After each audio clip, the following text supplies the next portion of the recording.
YouTube gang? What is up, fellas? Getting my morning sun in, getting some grounding, of course having some coffee, doing things that bring me joy right off the bat. But I had a workout.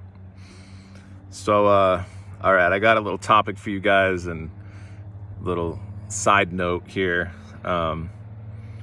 Since I've got some wonderful, beautiful souls out there subscribed and supporting me, ask that you guys pray for me because for the first time on this journey, we're like over 6 months, coming up on 7, I think.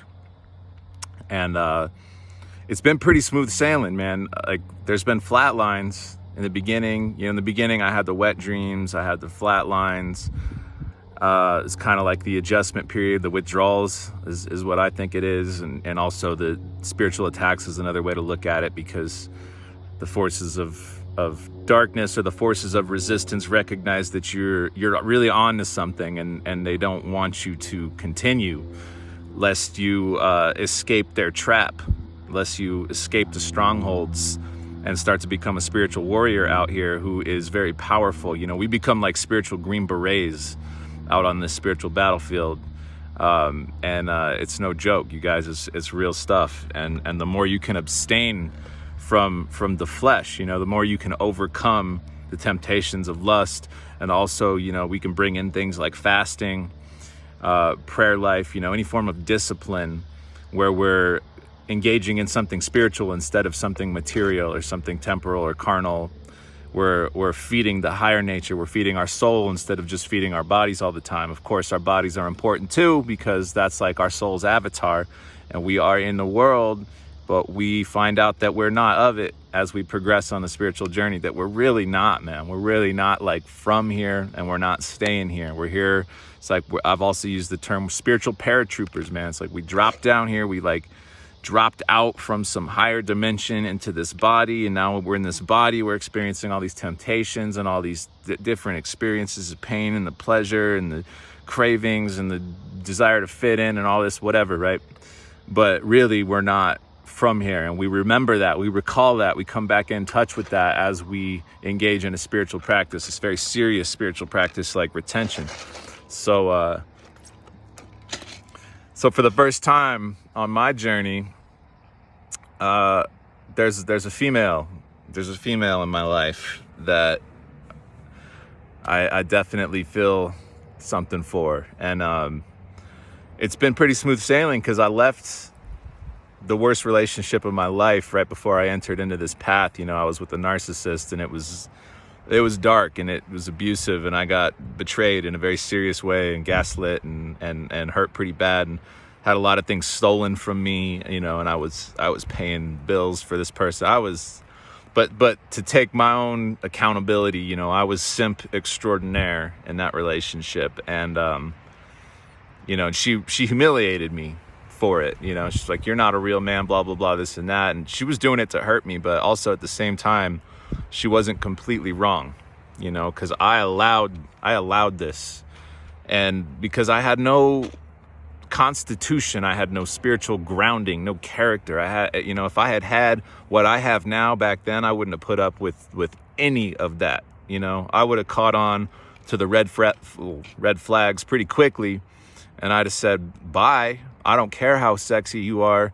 I don't give two shits about that, because I have self-respect, and I can see that you're manipulating me and playing mind games, and I would have moved right on and gotten back into whatever was more important, which were a lot of things that, but I couldn't see it. I was blinded. So you guys, since then, it's been pretty easy. Like there hasn't, I've had women come after me, sure, but like nobody that I'm interested in. And it's been very easy to say no. Well, that's changed. There's a certain somebody that works at a place that I frequent, and we're vibing. We have a lot in common, and she's so far, I've been kind of vetting her slowly, and she's passing all my little tests. And I committed myself to a year of celibacy. I told myself I was going to do this, and it's been close to a year now. So I'm considering asking this person out on a date. but I'm also a little hesitant because I don't want to step into that too quickly. And I really like where I'm at. I like where this journey has taken me, and I don't want to open myself up to temptation beyond anything I can handle, although I do think I can handle it. So that being said, you guys, pray for me, because this is a new level, new devil, right? New challenge. I think I'm ready to face it. I really like this girl, but I'm not going to give up on the retention thing, though. Just so you guys know, I'm committed to that. So if we do hang out, it's going to be, very, very respectful and very conservative, as it were. All right. So on that note, the main topic of this video, before it goes on too long, I'll make this pretty quick because this is pretty basic and pretty standard, but it's also pretty amazing. So I consider myself an introvert. I always have been, and I think I always will be. That may be surprising because I'm so comfortable on camera. I'm always making content, and I'm a very sociable guy, and I do very well. I've bartended, I've been a therapist, I've been a coach, I've been a teacher. Pretty much all the work I've done has been very social. I've been a social worker, literally. So I have extroverted abilities, but I prefer to be alone. I'm much more comfortable alone in silence, and I find interacting with people to generally be pretty draining for me.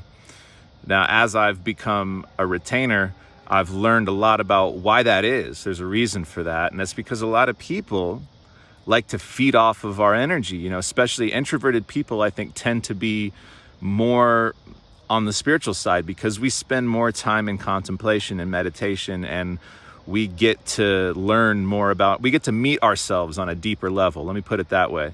There's that saying, you can only meet somebody as deeply as you've met yourself. So introverts have met themselves on deep levels. And that's why we tend to struggle with extroverted people that maybe don't know themselves like we know ourselves. So we resonate with other introverts, So being that I'm more introverted, a lot of my life, I used a lot of things to kind of shield myself. I was a big marijuana consumer, and that made me kind of more comfortable with just being alone, being isolated, being real quiet in public. I know it has a different effect on some people, but for me, it turned me even more into an introvert, made me more shy, made me more self-conscious, and it made interacting with people more difficult. Yet I continued to do it. And then to kind of balance that out, I'd use other substances like alcohol to try and come out of my shell and talk to people more, especially when I was a bartender. I found it necessary to drink to do my job because otherwise it was so frustrating for me having people always trying to talk to me. So I get a few drinks in me and all of a sudden okay, now I'm down to talk to you. But that drinking was really destructive, and it led me to really dark paths. And it's just a very unhealthy thing to do, by the way. If you don't know that about alcohol by now, you got some catching up to do. So through this retention practice, what I've noticed is that I've become so much less inhibited, so much less shy. So, it's almost to the extent that people often even think I might be on something. I carry around a bottle of water with me everywhere I go. I get my own water from the spring, and I'm always carrying it in a glass bottle. A lot of times people meet me and they're like, "What are you drinking?" They think I'm drinking something because I'm in such a good mood and I'm so gregarious and I make people laugh and I'm very charismatic and all this stuff. Those are generally things that you'd attribute to somebody that's had a few drinks. However, I'm totally sober. And it's the retention, man. It's the confidence that comes from it. Your charisma comes back, your true personality, your essence. And it makes perfect sense because that stuff that comes out of your you-know-what, that's your essence, man. If you put that to a fertile womb, a baby's going to come out that has a lot of your characteristics or your charisma, your personality. Some of your personality is in that stuff. I don't know how else to say it. So you retain that, and naturally you become more charismatic, and you become more courageous, really. So it's like I used to have this fear, before I walk into a room full of people, I'm nervous. I'm scared. When I'm around a lot of people, I'm nervous. My heart rate goes up. I start breathing more shallow. I don't really experience that anymore. And I've noticed that, like with this girl that's really cute, that I like a lot, and I think she kind of likes me too. I'm picking that up. It's like old me, man, because I liked her so much, I probably would have stopped going to this joint. I'd been like, I can't go in there because she's there, you know, and I'm too nervous.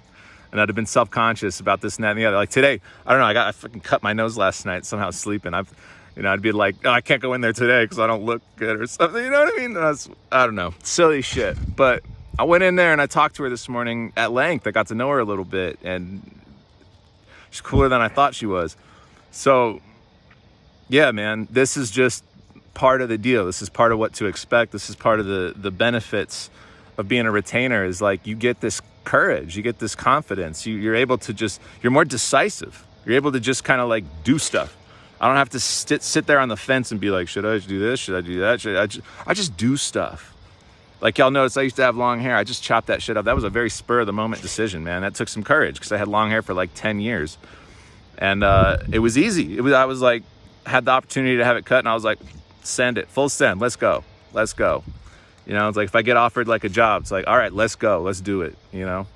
I didn't used to be like that, man. I used to be really like trepidatious, really timid, really shy, all this stuff. And it was a damn shame because I have a lot to offer. I think I'm a natural born communicator, teacher, entertainer. You know, I get paid to play music on stage.